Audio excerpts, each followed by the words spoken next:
এরপরে প্রশ্ন হলো, আমি একটি মেয়ের পর্দা আর ঈমান দেখে ভালোবেসেছিলাম, কিন্তু আমার পরিবার তার দারিদ্রতার কারণে মানছে না।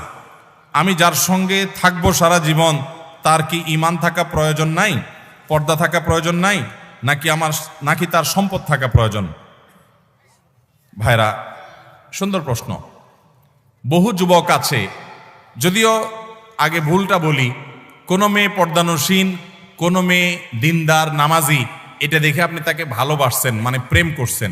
বিয়ের আগে এই 2 নম্বর কাজটাকে নাম দিছে আমাদের সমাজে কি? প্রেম। এটা নাকি ভালোবাসা।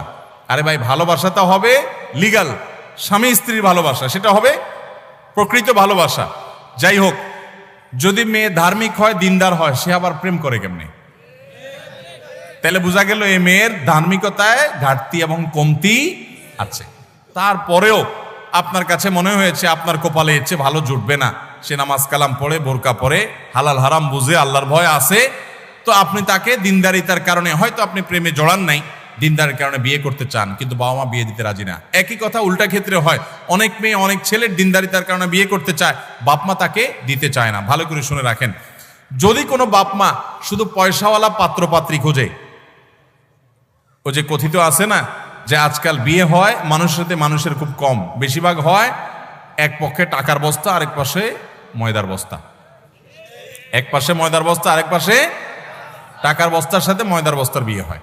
তো অভিভাবকরা যদি এরকম টাকার বস্তা খোঁজে, এছাড়া বিয়ে না দেয়, তাহলে আপনি দিনদারিতাকে অগ্রাধিকার দেওয়ার অধিকার আপনার আছে। আপনার বাবা মার এই অধিকার নাই যে সে আপনাকে দিন বিমুখ কোনো পাত্র পাত্রীর সাথে বিয়ে করতে বাধ্য করবে, এই অধিকার তাদের নাই।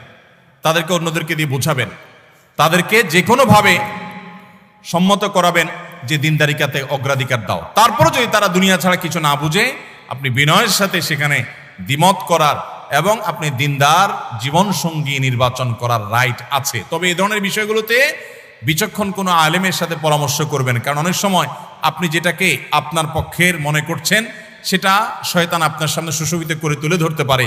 অনেক সময় মুরব্বীরা দিনদারিতার বিরোধিতা করে না, কিন্তু আপনার কাছে মনে হচ্ছে দিনদারিতার বিরোধিতা করছেন। এই জন্য ব্যালেন্স করার জন্য কোনো বিদগ্ধ আলেমের সাথে ব্যক্তিগতভাবে পরামর্শ করে তারপর ডিসিশন নেবেন।